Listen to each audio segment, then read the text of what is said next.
अब जो हमारी नेक्स्ट टॉपिक है वो ये है the interaction of electromagnetic radiation with matter. Now the interaction of electromagnetic radiation with matter can be studied in three different situations. The situations which can be discussed are photoelectric effect, Compton effect, and pair production. Now this depends upon the situation that how the electromagnetic waves interact with the matter and what is the energy of the incident electromagnetic radiations. लेकिन आज की जो हमारी discussion की topic है वो है photo electric effect.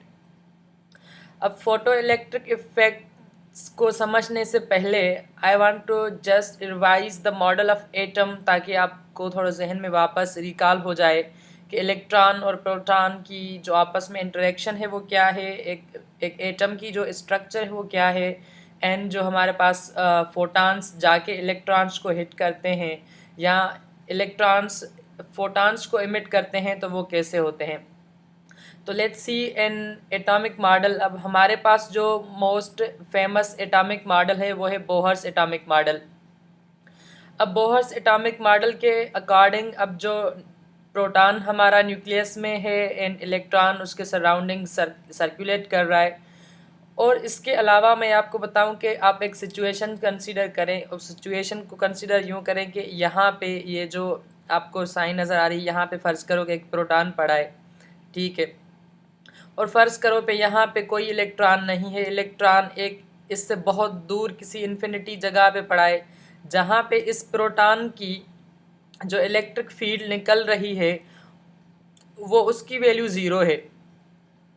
अब यहाँ से इलेक्ट्रॉन जो साइन आपको दिख रही है यहाँ से अगर इलेक्ट्रॉन हम नज़दीक लाएंगे प्रोटॉन के तो जाहिर सी बात है इलेक्ट्रिक फील्ड चेंज होगा. अब इलेक्ट्रिक फील्ड चेंज होगा तो इलेक्ट्रिक फील्ड चेंज कौन सी आएगी, पॉजिटिव चेंज आएगी. तो इलेक्ट्रॉन के पास नेगेटिव चार्ज है और जैसे जैसे इलेक्ट्रॉन पॉजिटिव चार्ज में आएगा तो electron will gain the energy और इलेक्ट्रॉन एनर्जी गेन करता चला आएगा. अब फ़र्ज़ करो कि इलेक्ट्रॉन सेकंड नंबर शेल तक पहुंच गया. अब जो इलेक्ट्रॉन ने एनर्जी गेन की वो एनर्जी कहाँ जाएगी, क्या एनर्जी डिस्ट्रॉय हो जाएगी? नहीं, energy can not be destroyed nor created. Energy कभी भी डिस्ट्रॉय नहीं हो सकती.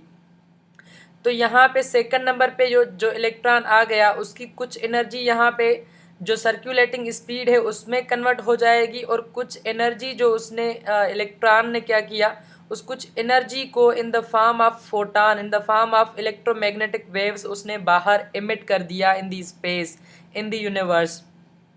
अब सेकंड सिचुएशन को आप कंसीडर करें कि ये जो इलेक्ट्रॉन यहाँ पे आया है सेकंड नंबर शेल में, अब ये वापस फर्स्ट नंबर शेल पे जंप कर रहा है. तो अगर आपने बोहर का मॉडल पढ़ा है तो बोहर के मॉडल के मुताबिक इलेक्ट्रॉन की एनर्जी सेकंड शेल में ज़्यादा है as compare to first shell. First shell में उसकी एनर्जी मोर नेगेटिव है as compare to second shell. अब सेकंड शेल से वो जब फर्स्ट शेल में जाएगा तो इसका मतलब है कि फिर से वो एनर्जी लूज़ करेगा और वो जो एनर्जी लूज़ करेगा वो लूज़ करेगा इन द फॉर्म ऑफ फोटॉन. अब कितनी एनर्जी लूज़ करेगा वो हमारे पास E=hf की इक्वेशन बताएगी कि कितनी इसने एनर्जी लूज़ की. लेकिन एंड में हमें जो रिज़ल्ट मिली, रिज़ल्ट वो है कि इस इलेक्ट्रॉन ने जब ये यहाँ पे पड़ा था इलेक्ट्रॉन इस प्रोटॉन से बहुत दूर और जब ये प्रोटॉन के करीब आ गया तो इसने एनर्जी बाहर स्पेस को दी. अब एनर्जी वो इसने स्पेस को दी. अब इस इलेक्ट्रॉन को वापस यहाँ से निकालने के लिए, इस एटम से निकालने के लिए हमें इसको एनर्जी देनी पड़ेगी तभी तो ये वापस जाएगा. क्योंकि अब इलेक्ट्रॉन की एनर्जी जो है वो नेगेटिव एनर्जी हो चुकी है क्योंकि इसने जो एनर्जी स्पेस में दी वो इसकी एनर्जी लॉस हो गई. अब जब तक हम इसको वापस एनर्जी नहीं देंगे ये यहाँ से बाहर जाने वाला नहीं है. तो अब इस मॉडल को समझने की कोशिश करें. अगर ये आपको मॉडल समझ में आ गया तो फोटो इलेक्ट्रिक इफेक्ट जो है वो आसान है बिल्कुल. अच्छा, तो हम अपनी टॉपिक पे आते हैं फोटो इलेक्ट्रिक इफेक्ट पे. अब फोटो इलेक्ट्रिक इफेक्ट को आप कैसे डिफ़ाइन करेंगे? अब इसकी डेफिनेशन ये है कि अगर एक मेटल सरफेस है, एक मेटल सरफेस पे आप अगर लाइट के रेज़ या इलेक्ट्रोमैग्नेटिक वेव्स जो हैं अगर वहाँ पे आप फॉल करा रहे हैं तो वहाँ से इलेक्ट्रॉन्स जो हैं, जाहिर सी बात है अगर आप देखें फ़र्ज़ करें कि ये एक मेटल की प्लेट है, फर्ज करें ये एक मेटल की जो है वो प्लेट है।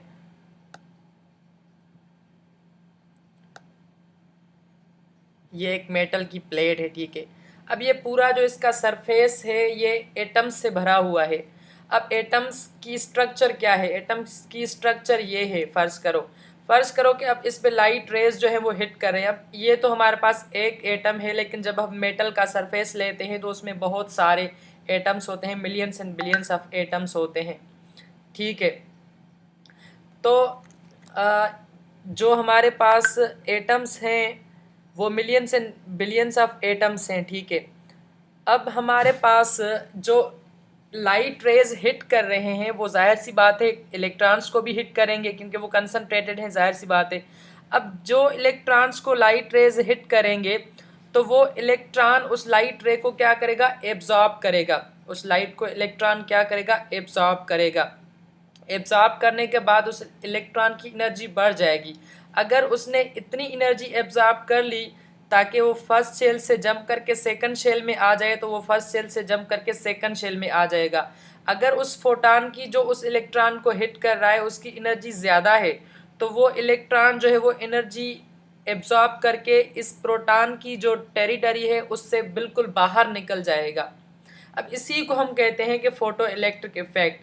फोटो इलेक्ट्रिक इफेक्ट को कैसे हम डिफाइन करते हैं कि when the light rays fall on the metal surface the electrons are ejected from the atoms. Atom से इलेक्ट्रॉन इजेक्ट होंगे। अब इसके लिए एक एक्सपेरिमेंट है। अब देखें कि वो एक्सपेरिमेंट क्या है। अब यहाँ पे आप देखें टेक्स्ट बुक में जो दिया हुआ है ये हमारा राइट साइड पे कैथोड है एंड लेफ्ट साइड पे हमारा एनोड है, ठीक है। अब हम यहाँ से ये देखें, यहाँ से हम इसको जो है वो लाइट जो है वो यहाँ पे फॉल करा रहे हैं कैथोड पे। तो जैसे कैथोड पे लाइट फॉल करेगी तो cathode is made up of metal surface, तो उसमें जो इलेक्ट्रॉन्स हैं वो इलेक्ट्रॉन्स वहाँ से इमिट होंगे और इमिट होके कहाँ जाएंगे? एनोड के पास जाएंगे, क्योंकि यहाँ पे एक इलेक्ट्रिक फील्ड बना हुआ है। यहाँ नेगेटिव चार्ज है इसके पास और इसके पास पॉजिटिव चार्ज है, तो जाहिर सी बात है इलेक्ट्रॉन्स नेगेटिव चार्ज से लेके कहाँ जाएंगे? पॉजिटिव चार्ज तक जो है वो जाएंगे, ठीक है। अब ये तो है एक फोटो इलेक्ट्रिक इफेक्ट की डेफिनेशन के फोटो इलेक्ट्रिक इफेक्ट है क्या। अब ये देखते हैं कि इलेक्ट्रॉन्स जो हैं वो अच्छा एक दूसरी बात, इस इस जो फोटो इलेक्ट्रिक इफेक्ट में जो आपकी मेन चीज़ है समझने की वो है फोटो इलेक्ट्रिक करंट और ये जो कर्व्स हमारे पास हैं curves of photo current. Characteristic curves of photo current जो हैं वो ये दो कर्व्स हैं। ये समझने की चीज़ें हैं आपके लिए, और ये समझ में आ गई तो आप समझें कि कम फोटो इलेक्ट्रिक इफेक्ट आपको पूरा समझ में आ गया। अब यहाँ पे थोड़ी सी हम इसको थोड़ा सा इसको डिस्कस कर लेते हैं कि ये फ़ोटो इलेक्ट्रिक जो है वो जो कर्व्स बन रहे हैं वो कर्व्स हैं क्या। अब यहाँ पे हम टू डिफरेंट सिचुएशन लेते हैं।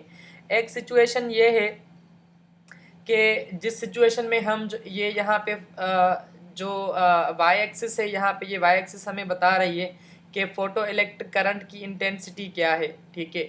ये वाई एक्सिस क्या बता रही है कि फ़ोटो इलेक्ट्रिक इफेक्ट की इंटेंसिटी क्या है। अच्छा, इससे पहले हम एक दूसरी बात डिस्कस कर लेते हैं कि ये एनोड है ये कैथोड है, ठीक है। तो इलेक्ट्रॉन यहाँ से निकल रहा है एक एनर्जी के साथ, ठीक है। किससे निकल रहा है? एक एनर्जी के साथ। और इस मॉडल में हमने डिस्कस किया कि ये जो इलेक्ट्रॉन यहाँ एटम के पास पड़ा है ये नेगेटिव एनर्जी में पड़ा है। अब ये जो फोटॉन आएगा इस इलेक्ट्रॉन के पास, तो जाहिर सी बात है पहले तो इस एनर्जी को कंपेंसेट करेगा जो नेगेटिव एनर्जी है इलेक्ट्रॉन की, और ये जो नेगेटिव एनर्जी इलेक्ट्रॉन की है जो कंपेंसेट करेगा फोटॉन, इंसिडेंट फोटॉन, इसको हम कहते हैं वर्क फंक्शन। अल्बर्ट आइंस्टाइन ने कहा कि वो एनर्जी मतलब कि एक फोटान की फ्रीक्वेंसी।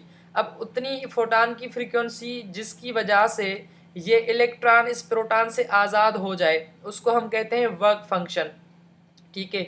अब फर्ज करो कि फोटान के पास जो है वो 10 इलेक्ट्रॉन वोल्ट की एनर्जी है एक फोटान के पास, तो ये जो इलेक्ट्रॉन पड़ा है ये -5 इलेक्ट्रॉन वोल्ट की एनर्जी पे पड़ा है। अब तो ये जो फोटान आएगा इस इलेक्ट्रॉन को आके हिट करेगा तो electron will absorb the 10 electron volt of energy. तो 10 इलेक्ट्रॉन वोल्ट में 5 तो कैंसिल हो गया, प्रोटॉन से आज़ादी लेने के लिए बाकी बच गए आपके पास 5 इलेक्ट्रॉन वोल्ट। अब 5 इलेक्ट्रॉन वोल्ट जो होंगे वो कन्वर्ट हो जाएंगे in the kinetic energy of electron. वो इलेक्ट्रॉन यहाँ से बाहर निकलेगा और वो एक स्पीड से निकलेगा, और स्पीड की वो जो एनर्जी होगी कन्वर्ट होगी किस में जाके, काइनेटिक एनर्जी में। अब वो काइनेटिक एनर्जी में कन्वर्ट हो जाएगी, ठीक है। अब वो काइनेटिक एनर्जी लेके ये एनोड के पास जाएगा, ठीक है। अब अगर हम एनोड को रिवर्स कर दें, हम एनोड की चार्ज को हम फर्ज करो रिवर्स कर दें और उसको हम नेगेटिव कर दें, तो जाहिर सी बात है जो इलेक्ट्रॉन एनोड के पास जाएगा मेटल सरफेस से निकल के, तो उसको रिपल्शन होगी। और अगर इलेक्ट्रॉन के पास एनर्जी ज़्यादा है उस रिपल्शन से, तो वो उस रिपल्शन को पास करके उसको हिट करेगा जाके एनोड के। अगर एनोड की हम नेगेटिव चार्ज को बढ़ाते जाएं, इस ए वाला जो हमारे पास पोर्शन है इसकी नेगेटिव चार्ज बढ़ाते जाएं, तो ये इलेक्ट्रॉन को मोर रिपेल करेगा और मोर रिपेल करेगा। अगर उतनी बढ़ा दें जहाँ पे करंट बिल्कुल स्टॉप हो जाए, ठीक है, इतनी वोल्टेज हम इसकी नेगेटिव कर दें जो करंट बिल्कुल स्टॉप हो जाए, तो उसको हम कहते हैं स्टॉपिंग पोटेंशियल। अब फर्ज करो इस एनोड की जो हमारे पास एक जिसको इलेक्ट्रॉन हिट कर रहा है उसकी वोल्टेज है 0, तो इलेक्ट्रॉन आके उसको हिट कर रहा है तो करंट फ्लो कर रहा है, ठीक है। करंट फ्लो कर रहा है, कितना करंट फ्लो कर रहा है उसको आप अभी तक साइड पे रख दें, करंट फ्लो कर रहा है। अब हम उसकी वोल्टेज को नेगेटिव करते जा रहे हैं, नेगेटिव करते जा रहे हैं। अब यहाँ पे फर्ज करो हमने इतनी नेगेटिव की, फिर भी करंट फ्लो कर रहा है। और जब हम इस पॉइंट पे पहुँचे, वोल्टेज को नेगेटिव किया, फ़र्ज़ करें कि हमने -5 इलेक्ट्रॉन वोल्ट जो है वो उसको नेगेटिव किया, ठीक है। -5 जो है वो इलेक्ट्रॉन वोल्ट हमने उसको जो है वो नेगेटिव किया, तो वो करंट जो है वो फ्लो होना बिल्कुल स्टॉप हो गया। अब हम इस पोटेंशियल डिफरेंस को, इस वोल्टेज को कहते हैं potential difference. The negative potential difference required to stop the flow of the electrons is called potential stopping potential. अब ये तो हो गई स्टॉपिंग पोटेंशियल, ठीक है, ये टर्म हो गया। और वो एनर्जी यहाँ पे मैं आपको बताऊं कि वो एनर्जी जो इलेक्ट्रॉन्स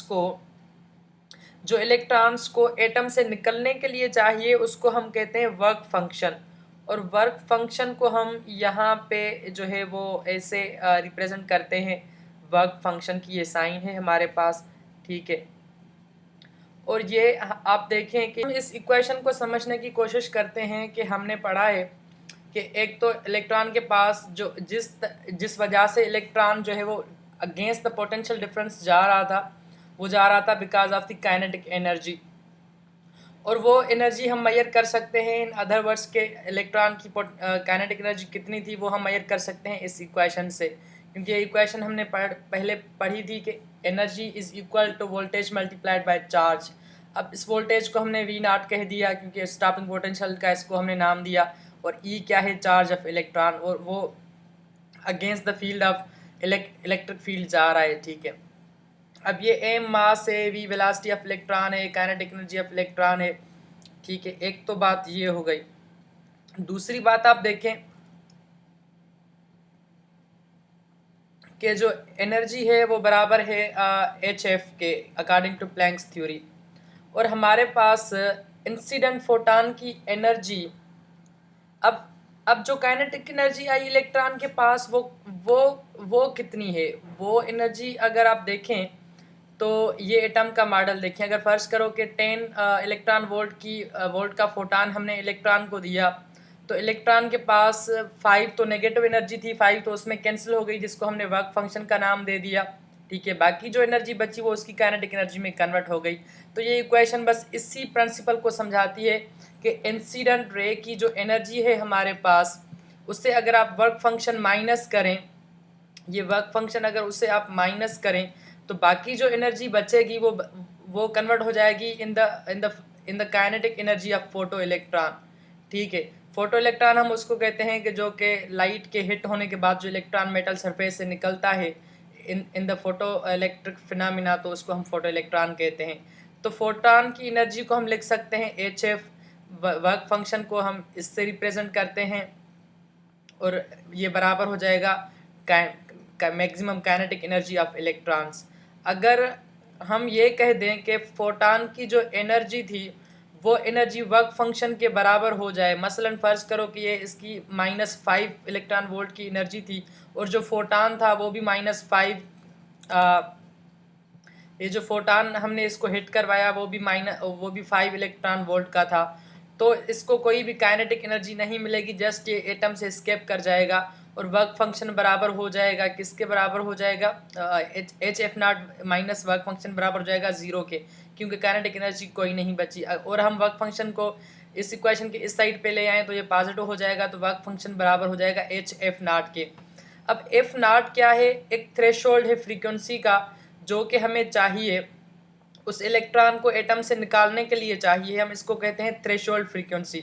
अब थ्रेशोल्ड फ्रीक्वेंसी क्या है? The frequency required to emit the electron from the atom. यही है, एक कोई डिफ़िकल्ट चीज़ नहीं है।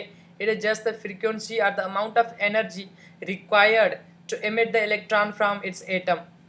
एटम से निकालने के लिए जो एनर्जी चाहिए उसको हम एफ नॉट कहते हैं और इसको थ्रेशोल्ड फ्रीक्वेंसी भी कहते हैं। ठीक है, अब ये तो बात हमें समझ में आ गई, इक्वेशन भी समझ में आ गई। अच्छा, इसके आगे हम आते हैं। यहाँ पे आप देखें तो काइनेटिक एनर्जी ऑफ इलेक्ट्रॉन क्या थी? फिर उसकी H F minus work function था। वर्क फंक्शन को हमने एच एफ नॉट के जो है वो फॉर्म में लिख दिया, क्योंकि वर्क फंक्शन क्या था? एक थ्रेशोल्ड फ्रीक्वेंसी का, जो हमें चाहिए इलेक्ट्रॉन को एटम से निकालने के लिए। तो ये हमारे पास एक इक्वेशन बन गई। और इसी इक्वेशन पे और इसी प्रोसेस को समझाने पे अल्बर्ट आइंस्टाइन को जो है वो नोबेल प्राइज़ मिला था। अब आते हैं हम अपने कर्व्स पे कि ये कर्व्स को हम कैसे जो है वो समझें। ठीक है, अब आप हमारी पहले पॉइंट्स को देख लेते हैं जो यहाँ पे लिखी हुई हैं, फिर हम कर्व्स को समझने की कोशिश करते हैं। The electrons are emitted with different energies. The maximum energy of photo electrons depends on the particular metal surface and the frequency of incident light. अब जाहिर सी बात है, अगर एक राड है, एक सरफेस है, फ़र्ज़ करो हमारे पास एक जो सरफेस है आयरन का, एक दूसरा सरफेस है कापर का। तो जो कापर के एटम्स और प्रोटॉन्स और इलेक्ट्रॉन्स के बीच में जो एनर्जी का डिफरेंस है वो अलग होगा, और आयरन के जो इलेक्ट्रॉन और प्रोटॉन्स के बीच में एनर्जी का डिफरेंस है वो अलग होगा। तो जाहिर सी बात है, ये डिपेंड करता है, थ्रेशोल्ड फ्रीक्वेंसी डिपेंड करती है on the nature of metal surface. और जो काइनेटिक एनर्जी इलेक्ट्रॉन की निकलती है वो किस पे डिपेंड करती है? आप अगर इस इक्वेशन को देखें तो काइनेटिक एनर्जी डिपेंड करती है एक तो वर्क फंक्शन पे, वो मेटल की नेचर पे डिपेंड करता है, और दूसरा डिपेंड करता है एनर्जी ऑफ इंसिडेंट फोटान। अगर इंसिडेंट फोटान की एनर्जी ज़्यादा होगी तो काइनेटिक एनर्जी भी फोटो इलेक्ट्रॉन्स की ज़्यादा होगी। अगर इंसिडेंट फोटान की एनर्जी कम होगी तो फोटो इलेक्ट्रॉन्स की एनर्जी जो है वो भी, काइनेटिक एनर्जी जो है वो भी कम होगी। अब पहली पॉइंट तो ये है, ये बिल्कुल आसान है। अब दूसरी पॉइंट क्या है? There is a minimum frequency below which no electrons are emitted however intense the light may be. This threshold frequency varies from the metal to metal. अब इसको आप देखें कि इसकी फ़र्ज़ करो यहाँ पे -5 इलेक्ट्रॉन वोल्ट की एनर्जी है। अगर हम इसको -4 इलेक्ट्रॉन वोल्ट की एनर्जी दे रहे हैं तो ये क्या यहाँ से एग्ज़िट कर पाएगा? नहीं कर पाएगा, क्योंकि इसको 5 इलेक्ट्रॉन वोल्ट चाहिए यहाँ से बिल्कुल एस्केप करने के लिए। अगर हम इसको 4 इलेक्ट्रॉन वोल्ट देंगे तो ये एक शेल से निकल के फ़र्ज़ करो 5 नंबर शेल में आ जाएगा, 6 नंबर शेल में आ जाएगा, और थोड़े टाइम के बाद ही, जस्ट नैनो सेकंड के बाद वापस से जंप कर जाएगा उस शेल में। फ़र्ज़ करो वापस 1 शेल से आया था तो 2 शेल में जंप कर जाएगा, या 5 शेल्स 2 शेल से आया था तो 5 शेल से वापस 2 शेल में जंप करके जाएगा। ठीक है, तो ये हो गई कि जब तक हम उसको जो उसकी नेगेटिव एनर्जी है वो एनर्जी नहीं देंगे तब तक वो इलेक्ट्रॉन एटम से एस्केप नहीं करेगा, और उस एनर्जी को, उस फ्रीक्वेंसी को हम कहते हैं थ्रेशोल्ड फ्रीक्वेंसी। ये दूसरी पॉइंट हो गई जो हमने पहले क्लियर कर दी है। ठीक है, एफ नॉट कहते हैं उसको हम। Electrons are emitted simultaneously, the intensity of light determines only their number. अच्छा, हम एक सरफेस लेते हैं, यहाँ पे ये सरफेस से फ़र्ज़ करो, इस पे हम यहाँ से जो है वो फ़र्ज़ करो कि हम पहले 10 जो है वो रेज़ इस पे फ़ाल कराते हैं, तो ज़ाहिर सी बात है 10 इलेक्ट्रॉन्स निकलेंगे। अगर 100 फ़ाल कराएंगे रेज़ तो 100 इलेक्ट्रॉन निकलेंगे। अगर थाउजेंड्स कराएंगे तो 1000 इलेक्ट्रॉन्स निकलेंगे। ठीक है, मगर जो इलेक्ट्रॉन्स निकलते हैं उनकी जो काइनेटिक एनर्जी है क्या वो इंटेंसिटी पे डिपेंड करती है? नो, इंटेंसिटी पे डिपेंड नहीं करती। वो डिपेंड करती है कि जो फोटान इस पे हिट कर रहा है उस फोटान की फ्रीक्वेंसी क्या है।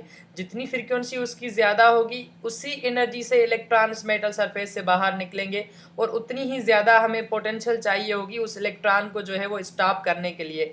तो अगर हम नंबर ऑफ इलेक्ट्रोमैग्नेटिक रेडिएशंस बढ़ाएंगे, इंक्रीज करेंगे, तो नंबर ऑफ इलेक्ट्रॉन्स इंक्रीज होगा। नंबर ऑफ इलेक्ट्रॉन्स इंक्रीज होगा इसका मतलब है कि चार्ज इंक्रीज होगी। अब चार्ज इंक्रीज होगी इसका मतलब है कि करंट इंक्रीज होगा। करंट इंक्रीज होगा, स्टॉपिंग पोटेंशियल इंक्रीज नहीं होगी, क्योंकि stopping potential depends upon the maximum energy of maximum kinetic energy of electrons, and maximum kinetic energy of electrons depends upon the frequency, not upon the intensity of electrons, because at the same time one electron can absorb only one photon. At the same time one electron can absorb only one photon. एक time पे अगर आप उसको 10 photons hit करेंगे तो 10 absorb नहीं करेगा, just एक ही एब्जॉर्ब करेगा। और उसकी जो मैक्सिमम काइनेटिक एनर्जी होगी इलेक्ट्रॉन की वो डिपेंड करेगी on the energy of incident light रे। तो ये आप कर्व देखें, एक ये कर्व में यहाँ पे एक एक I2 है, एक I1 है, ठीक है। I2 का मतलब है कि हम लाइट की इंटेंसिटी बढ़ाते हैं, ठीक है, और I1 का मतलब है कि हम लाइट की इंटेंसिटी कम करते हैं, लेकिन लाइट सेम है, उसकी जो फ्रीक्वेंसी है वो सेम है। फ्रीक्वेंसी जब तक सेम होगी तो स्टॉपिंग पोटेंशियल सेम होगी। अगर हम उस सेम फ्रीक्वेंसी की लाइट की अगर हम इंटेंसिटी बढ़ाएंगे तो number of electrons emitted photo electrons का नंबर बढ़ेगा। नंबर बढ़ेगा मतलब करंट बढ़ेगा। एक सिचुएशन में करंट, वन सिचुएशन में करंट, यहाँ पे आप देखें, फर्ज करें ये 5 यूनिट है तो यहाँ पे 7 यूनिट्स होगा, तो करंट बढ़ जाएगा, लेकिन उसकी जो स्टॉपिंग पोटेंशियल है वो स्टॉपिंग पोटेंशियल नहीं बढ़ेगी, because the stopping potential depends upon the maximum energy of electrons. और जो maximum energy of electrons, maximum kinetic energy of electrons है वो depends upon the frequency, not upon the intensity of light, ठीक है। ये एक जो है मोनोक्रोमेटिक लाइट का मतलब है कि सेम कलर की लाइट, सेम फ्रीक्वेंसी की लाइट। अब यहाँ पे डिफरेंट फ्रीक्वेंसीज की लाइट हम जो है वो हिट कराते हैं, लेकिन उनकी इंटेंसिटी हम कांस्टेंट रखते हैं, ठीक है। अब डिफरेंट फर्ज करो कि इस एटम को हम एक